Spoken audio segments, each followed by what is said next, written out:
प्यारे बच्चों नमस्कार। अपन देख रहे थे प्रतिशत। अब नेक्स्ट बारी है क्वेश्चन नंबर 113 की। ठीक है, नए प्रकार के अपन क्वेश्चन देख रहे हैं। इनमें नया प्रकार क्या है वो अपन देखते हैं। मतलब पिछले वीडियो में जो स्टार्ट किया था वो, चीनी के मूल्य में 10% कमी होने पर कोई गृहिणी 1116 रुपये में 6.2 किलोग्राम चीनी अधिक खरीद सकती है। चीनी का घटा हुआ मूल्य प्रति किलोग्राम कितना है? घटा हुआ मतलब बाद वाला। ठीक है, तो इस प्रकार के क्वेश्चनों में नई चीज़ क्या है कि अपन को वास्तविक खर्च दिया हुआ है पहली चीज़। तो तीसरे कॉलम का आंकड़ा अपने पास है ना, ये खर्च है, ये खर्च है 116 रुपये खर्च। तो तीसरा कॉलम अपन बनाते हैं, उसकी फिगर अपने पास है। और दूसरा जो क्या है 6.2 किलोग्राम चीनी अधिक खरीद सकती है, मतलब ये खपत है, ये 6.2 किलोग्राम। ठीक है भाई, पहले में तो अपन मूल्य लिखते हैं, वो तो प्रति किलोग्राम आता है, फिर दूसरे में खपत आती है कितना, तीसरे में रुपए की बात होती है केवल। भाई पहले में तो किलोग्राम और रुपए दोनों की बात होती है, क्योंकि मूल्य भाव होता है वो। दूसरे में केवल किलोग्राम की बात होती है दूसरे कॉलम में, और तीसरे कॉलम में केवल खपत की बात होती है, वो सॉरी खर्चे की बात होती है, केवल अपने रुपए की बात होती है। तो तीसरे का अपने पास आंकड़ा दिया हुआ है 1116।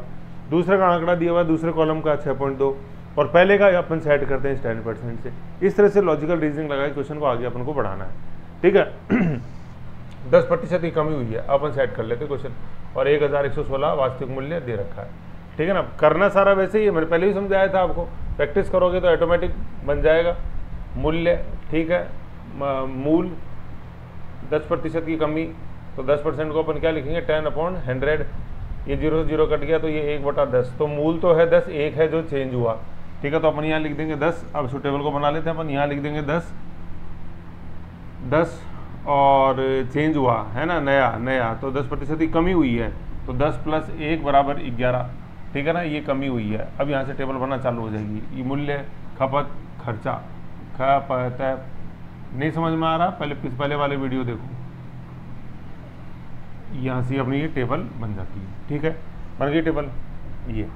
अब खर्चा दिया हुआ है 1116, 1116 खर्चा बराबर रहेगा, है ना। 1116 रुपये में पहले से कितनी 6.2 किलोग्राम चीनी अधिक आती है। ये पहले बीच वाले कॉलम का मान दिया हुआ 6.2 अधिक। अभी अपन देखेंगे, तुलना करनी है, इकाई निकालेंगे उससे। तो अब खपत कैसे निकलती है? खर्चे में अगर अपन मूल्य का भाग दे दें तो खपत आ जाती है ना। तो खपत यहाँ पे कितनी है? ये 116.6 है ना, 111.6। ठीक है, डेसिमल लगा दिया। और यहाँ पे क्या हो जाएगी अपने, ये सॉरी माइनस, कम थी है ना, कम 9। तो यहाँ क्या हो जाएगा 1116 भाग 9। क्या कट रहा है 9 से? 3 से कट रहा है क्या? 6, 7, 8, 9, हाँ 3 से कट रहा है। भाई 3 से कटने क्या होता है कि इनके अंकों का जोड़ अगर 3 से कट रहा है तो 3 से विभाजित होगा। 3 से हो रहा है तो 9 से भी होगा। देखो 9 है ना, तो देखते अपन काटते हैं कि 9 एकम 9। ठीक है, 2 9 दूनी 18 और 3 9 चौक 36, 124। ठीक है ना, तो ये आ गया, खपत आ गई अपने पास। पहले वाली खपत ये थी, ये, और खपत अपने को पता है खपत बढ़ रही है, मूल्य घट रहे हैं तो खपत बढ़ रही है। ठीक है, अब 11.6 124, खपत कितनी बढ़ी? 124 माइनस 111.6 कितना आया? 0.4। 3 में से एक गया अपने 2, 1 12.4। 12.4 का मान अपने को क्वेश्चन में दिया हुआ है। क्या तक समझे? 12.4 का मान क्वेश्चन में दिया हुआ है ना। 1116 में रुपए में 6.2 किलोग्राम। ठीक है, तो 12.24 का मान क्वेश्चन में गिवन है। क्या गिवन है क्वेश्चन में कि 12.4 जो है ना वो बरोबर है 6.2 किलो के। 10 डबल आ रहा है, देख लो आया ना कि भाई 1116 रुपये क्वेश्चन में लिखा ना, 116 रुपये में कम होने पे, चीनी के मूल्य में 10% कम होने पे 1116 रुपये में कोई गृहिणी क्या अपने 6.2 किलोग्राम चीनी अधिक खरीदती है। तो ये अधिक आ गया ना, ये अधिक आ रहा था इकाई में और ये वैसे आ गया, मतलब यूनिटरी अपन सेट कर रहे हैं। तो 12.4 का मान है 6.2, तो एक का मान कितना होगा? 6.2 भाग 12.4, ये होगा एक का मान। ठीक है ना, और अपने को निकालना किसका? वो नया भाव पूछ रही थी। नया भाव का क्या भाव, नया भाव कितना होगा, है ना, नया भाव पूछ रही थी। और नया भाव कितना था अपने? 124, है ना भाई। एक का मान इतना होगा तो 124 का मान कितना होगा? इससे अपन गुणा कर देंगे। समझ गए यहाँ तक? अब देखो आगे, अब देखो अपन काटते हैं इसको, डेसिमल उठ जाएगा। अब ये जस्ट डबल है, देखो 62 का डबल 124, 1 और 2, 2 से गुणा करेंगे, आ रहा है ना। फिर 2 से अपन ने काट दिया, 2 से 12 और 2 2 4, 62%। ये देख लो, तो आंसर क्या आया? 62%, है ना। आंसर नहीं, सॉरी ये 62% आया, 62 नहीं है, मतलब 62 है। लेकिन ये क्या है, ये इसका परसेंट नहीं लगाएंगे, ये 62 है। ये 62 क्या आ रहा है, 62 क्या आ गया, 62 जो है 62 जो है वो क्या है, ये नई खपत है, नई खपत भाई। 124 का मान निकाल लिया ना, 124 नई खपत थी, 124 नई खपत थी, ठीक है। तो 124 का मान निकाल लिया अपन ने, कितना 62 आया, ठीक है। अब नया भाव पता करना अपन को, नया भाव था क्या, तो भाव कैसे निकलता है कि टोटल खर्चे में अगर अपन खपत का भाग दे दें तो भाव आ जाता है। ध्यान रखो ये आया क्या है, ये 62 आई क्या है, अपन ने 62 कहाँ से निकाली, 12.4 का मान है 6.2, तो ये तो बीच वाला कॉलम चल रहा है खपत वाला, है कि नहीं है। तो ये खपत आई है, ये नई खपत है 62, ठीक है। ये पूरा मूल्य नहीं आया कुछ भी अभी, ये 62 क्या आया, नया को प्रतिशत में आया, प्रतिशत तो अपन ने 100 से गुणा किया ही नहीं अपन ने तो 124 से गुणा किया है, जो कि नई खपत थी, तो नई खपत आई है 62। अब मूल्य कैसे निकलता है कि खर्चे के अंदर अपन खपत का भाग दे तो मूल्य निकालते हैं अपन, ठीक है ना। ये तो खर्चा कितना है 1116 और मूल्य 1116 और खपत कितनी आ गई, खपत अभी अपन ने निकाली 62 आ गई, तो यहाँ से आएगा मूल्य, ठीक है ना। यहाँ से अपन को मूल्य निकालना है, तो अब देखो काटो, है ना। अब देखो अपन काटने का थोड़ा सा इसका जैसे देखिए अपन तरीका काटने का अपन देखें, तो पहले थोड़ा थोड़ा काट लो, कोई दिक्कत नहीं, 2 3 6 और 2 एकम 2, ठीक है। 2 से अपन ने काट दिया, 2 से में काटने में ये, चलो कोई बात नहीं, ठीक है, प्राइम नंबर आ गया ना एक्चुअली, कोई बात नहीं, ठीक है। फिर 2 से अपन ने काटा, 2 पंजे 10, 1 2 पंजे 10, 2 अंटे 16, ठीक है। अब ये 31 आया था नीचे, है ना 31। अब इसमें अपन को इकाई का 8 लेकर आना है, तो 8 से गुणा करेंगे अपन तो आ जाएगा, लेकिन ये 2 अंक ही है, 2 को इस गुणा करें 2 अंक ही रहे, 3 अंक लाना अपने को यहाँ पे, तो इसको 18 से गुणा करके देख लेते हैं ना। 31 को अपन 18 से गुणा करेंगे तो देखो 8 कम 8 8 30 24, ठीक है, और 31, तो 8 और 5 और ये 5 5 5 8 18 है ना, तो 18 से कट जाएगा 31, 31 से कम 31 और 18 रुपये प्रति किलोग्राम जो है ना, ये नया वाला भाव आया, ये है आंसर। समझ, 62 आंसर नहीं था, 62 तो खपत आई है, 124 का मान निकाला अपन ने, 124 नई खपत थी, 111.6 तो पुरानी खपत थी और 124 नई खपत थी। अब नई खपत से अपन नया मूल्य निकालेंगे, क्या, खर्चा बराबर नई खपत बराबर नया मूल्य। ये खर्चा 1116 बटे क्या, नया खपत, ये जो है 62, है ना। तो ऐसे क्वेश्चनों में रीजनिंग लगाओ थोड़ा कहाँ चल रहे हैं, क्योंकि क्या है 2 चीज़ें दी हुई है, मैं आपको बार बार कह रहा था क्या कि तीसरे कॉलम का मान दिया हुआ है, तीसरे कॉलम का मान दिया हुआ है 116, बीच वाले कॉलम का इक्विवेलेंट रखना अपन को, क्या दी हुई है अपन को, खपत जो खपत में चेंज हुआ वो दी हुई है 6 पॉइंट, तो ऐसे तब जाके क्वेश्चन निकलेगा। ये समझ रहे हो, ये पूरा सॉल्यूशन आपके सामने, ये देख लो, ये तो टेबल जो अपन ने बनाई वही 111.6 तो पुरानी खपत और 124 नई खपत। फिर अपन ने 124 का मान निकाला, खपत में चेंज कितना हुआ 12.4, तो 124 का मान निकाला 62, इस 62 की मदद लेके फिर अपन ने नया मूल्य निकाला, खर्चा बटा नई खपत 1116 बटे 62 18 रुपये, ऐसे निकलेगा क्वेश्चन। और टेबल के अलावा इसका कोई सॉल्यूशन नहीं है, मैं आपको बताऊँ। बहुत सारे टीचर्स तो इन क्वेश्चनों को स्किप करवाते हैं, बस वो जो नॉर्मल वाले थे ना अपने, कौन से, कि इतनी कमी हो गई, खर्चे में कोई चेंज नहीं है, तो बताओ खपत कितनी कम करनी पड़ेगी, वही फॉर्मेट रह जाता है, ये फॉर्मेट मिस हो जाता है, ऐसे, है ना। तो ये टेबुलर फॉर्म में इसीलिए करवा रहा हूँ जिससे कि आप जुझारू बनो और क्वेश्चनों को सॉल्व करना सीखो। बहुत अच्छे क्वेश्चन सही, ठीक है। 113 कुछ नहीं करना, देखो सीधा सीधा टेबल बनती है, सीधा बिल्कुल इजी चलता रहता है मामला। ये था 113। नेक्स्ट देखते हैं 114। आओ, बहुत अच्छा क्वेश्चन है, और ये कॉन्सेप्ट जो आपको मदद है ना, थोड़ा थोड़ा प्रॉफिट एंड लॉस लाभ आनी पड़ेंगे, उसमें मदद करेगा। चलो करो, पॉज करो और करो, कोशिश तो करो यार। देखा क्वेश्चन, अब देखो थोड़ा ठंडे दिमाग से पढ़ोगे क्वेश्चन को। देखो, संतरों के मूल्य में 20% की कमी मूल्य में, तो पहला कॉलम बन गया अपना, होने पर एक व्यक्ति 25 रुपये में, है ना, 25 रुपये में, तो 25 रुपये तो मतलब अपने खर्चा आ गया। दूसरा कॉलम का मान आ गया 25 रुपये, मतलब लास्ट वाला कॉलम, तीसरे वाला कॉलम का मान है 25 रुपये। 5 संतरे अधिक खरीदता है, मतलब वो खपत आ गई, तो बीच वाले कॉलम का जो डिफरेंस आएगा मूल में और नई में, वो अपने को दिया हुआ कितना, 5। क्वेश्चन देखो सेट हो गया। सॉल्व करने से पहले क्वेश्चन दिमाग में खुलना जरूरी है। अगर क्वेश्चन दिमाग में खुल गया तो यहाँ भी खुल जाएगा, पढ़ते पढ़ते खुल जाना चाहिए कि क्वेश्चन। अब तो टेबल दिमाग में बन गई, पहला कॉलम मूल्य 20% कमी है ना, तो 20 को अपन क्या लिखेंगे 2/10, 2/10 या 1/5। तो मूल तो था 1, मूल तो होगा 5, चेंज होगा 1, तो नई क्या हो जाएगी 4। 5 और 4 तो मूल्य हो गए।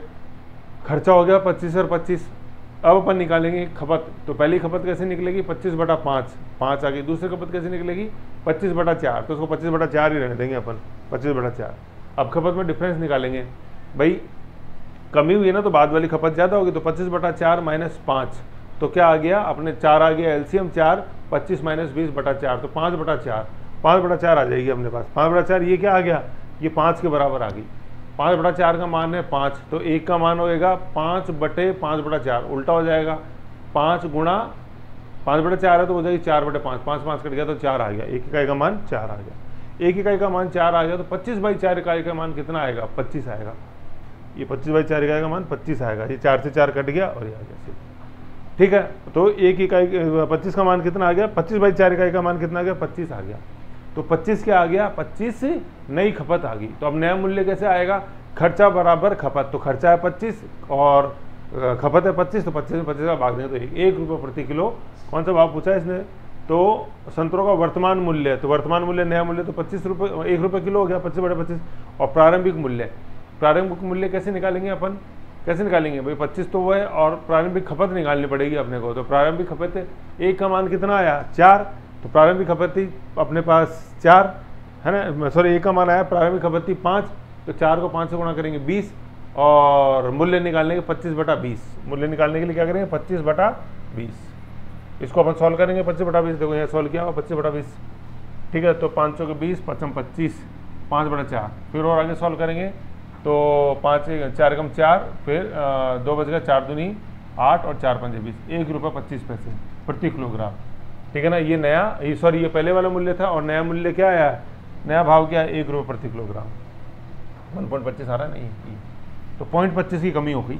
तो 0.25 10% ही तो था, है कि नहीं है ऐसे भाई, सॉरी 20% की कमी हुई थी ना, 20% की कमी हो गई।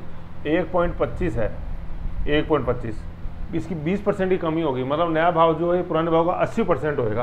तो 1.25 का 80% निकाल के देख लो ना, क्या 1 आ रहा है कि नहीं आ रहा, देख लेते हैं। 125 इसको सॉल्व किया, ये 00 हो गए, ये 4 बार हो गया, ये 5 बार कट गया। ठीक है, ये 4 से अपन 1 काटा, ये 20 हो गया। ठीक है, 20 से अपन 1 काटा, 5 बार हो गया, 5 से 5 काटा 1। तो देख लो 1.25 का 80% आ रहा है ना, एक बाद वाला मूल्य। 1.25 तो नया पुराना मूल्य है और 1.25 का 80% होगा बाद वाला मूल्य, क्योंकि 20% की कमी हुई है। ईजी, कुछ ही नहीं, देखो कोई पेन वैन कुछ नहीं चलाया, अपन सीधा बुक जबानी क्वेश्चन को सॉल्व कर सकते हो आप। ये देखो आपके सामने सॉल्यूशन, बस वही है, कॉन्सेप्ट आना चाहिए। कॉन्सेप्ट आता है तो सब कुछ कर दोगे, कॉन्सेप्ट नहीं आता गोल गोल घूमते रहो, फिर आपको वही बहाने आएंगे। ये देख लो, ये टेबल रही, ये सॉल्यूशन रहा और ये अपना पूरा गणित रही। क्वेश्चन नहीं खोलोगे, नहीं तो पेन लोगे तो फिर वही बहाने आएंगे, अरे यार सर तो ऑनलाइन पढ़ाते समझ में नहीं आया, दिखते ही नहीं है सर, तो हैं कर देते हैं, हमें पता ही नहीं लगता। ये बहाने उपजेंगे, देख लेना 100% उपजेंगे।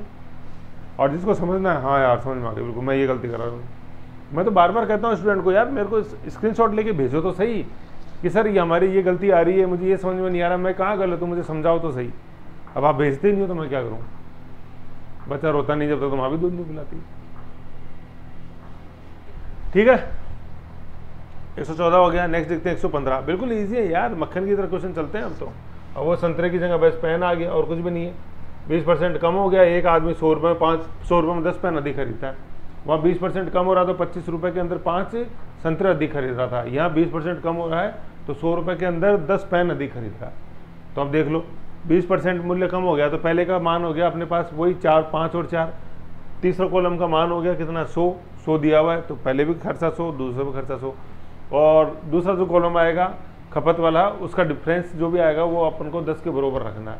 तो पहली खपत कैसे निकलेगी 100/5, तो कितनी आ गई 100/5 करेंगे तो 20 आ गई। दूसरी खपत कैसे निकलेगी 100/4, 100/4 ने 4 किया तो 25 आ गई। तो पहली खपत 5 और दूसरी खपत 25, तो 10% और खरीदता है ना, तो 25 में से अपन 10 घटाएंगे। बाद वाली खपत ज़्यादा है ना, क्योंकि भाव कम हुआ है, तो बाद वाली खपत ज़्यादा है, तो 25 में से 20 घटाए तो 5 आ गए। तो 5 का मान दिया हुआ अपने को 10, ये देख लो सेट कर दिया। 5 का मान दिया हुआ है 10, तो 1 का मान कितना हो गया 10/5/2 है ना। तो इसमें क्या पूछ रहा है, प्रत्येक पेन की नई कीमत कितनी है, नई कीमत निकालनी है। तो नई कीमत कैसे निकलती है, खर्चा बटा नई खपत। खर्चा 100 है, नई खपत कितनी आई, नई खपत अपने 1 का मान कितना आया था, 1 का मान आ गया अपने पास 2, तो 4 का मान आ गया अपने पास 8, 4 का मान आ गया 8, सॉरी 25, यहाँ पर 4 नहीं 25 थी ना नई खपत, 1 का मान है 2, तो 25 का मान है 50, ठीक है। तो खर्चा कितना था 100 और नई खपत कितनी है 50, 100 में 50 का भाग देंगे तो 2 रुपये प्रति पेन कीमत आ रही है, 2 रुपये प्रति पेन। आंसर क्या हो गया सी। पहले वाले का आंसर अपने पास आ रहा है 1.25 है ना, ये बी, 1 रुपये और 1 रुपये 25 पैसे है ना, 1 रुपये 1.25 बी आंसर, ठीक है ना। 114 का, 113 का मैंने बता दिया था 18 रुपये kg, डी है आंसर। 113 का डी, 114 का बी आ रहा है 1 रुपये और 125 पैसे, और 115 का आंसर है सी, 2 रुपये प्रति पेन। ऐसे ईजी है, कुछ ही नहीं है। देख लो मैं तो कितना कम पेन चल रहा हूँ, तो मौखिक चल रहा है, अब तो टाइम ही मौखिक का है। 115। नेक्स्ट देखते हैं क्वेश्चन नंबर 116। देखो दालों के मूल्य में पढ़ते पढ़ते ही दिमाग में खुल जाना चाहिए, तभी जीत है। दालों के मूल्य में 30% की वृद्धि होने पे, पहला कॉलम खुल गया सर, 30/100 करेंगे तो क्या आएगा सर 3/10 है ना, 3/10। तो सर पहला ओरिजिनल मूल्य तो जो है ना वो तो है 10, और दूसरा मूल्य क्या होगा, वृद्धि हुई है तो दूसरा 10 + 3 13 हो जाएगा, 10 + 3 13 हो जाएगा। तो पहला तो हो गया 10, दूसरा हो गया 13, समझ गए यहाँ तक, ठीक है ना। फिर अपन देखते हैं गृहिणी को उसकी खपत कितने प्रतिशत कम करनी होगी, है ना। देखो ये यहाँ लाइन खींची हुई थी, ये और भी नया तरह का क्वेश्चन है, ठीक है ना, और भी नया तरह का क्वेश्चन है। अब एक बार ये पहले करो, पहले वाले देखो आप, फिर इसको अपन देखते हैं, है ना। इसमें कुछ ही नहीं है, एक बार आप मेरे सॉल्व कराने से पहले एक बार इसमें रीजनिंग लगाओ, तो इसमें क्या है, इसमें ऐसा इस क्वेश्चन में नया क्या है, मैं आपको जूम करके देता हूँ। एक बार खुद सोचो कि इस क्वेश्चन में नया क्या है। अभी तक अपन ये देख रहे थे कि भाई अपने को तीसरे कॉलम का मान दिया होता वास्तविक खर्चा, इस क्वेश्चन में कहीं वास्तविक खर्चा दिया हुआ नहीं है। भाई इसमें ये लिखा हुआ कि इस मद में खर्च केवल 10% बढ़े, तो वास्तविक खर्चा दिया हुआ नहीं हो तो अपन क्या करते थे, जब खर्चा नहीं दिया होता था तो कुछ करते थे, और उसको कुछ करते थे और फिर अपन उससे खपत निकाल लेते थे। खपत निकाल लिया तो फिर बस सारा क्वेश्चन कंट्रोल में हो जाता था। फिर यही आता था कि खपत कितनी करनी, उसकी खपत कितनी प्रतिशत कम करनी होगी। अभी तो वही पहले वाला, सबसे पहला जो टाइप था MKK में, मूल्य खर्चा खपत में, मूल्य खपत खर्चे में, वो बन गया, ठीक है। तो एक बार इसको सॉल्व कोशिश करो, फिर अपन नेक्स्ट देखते हैं।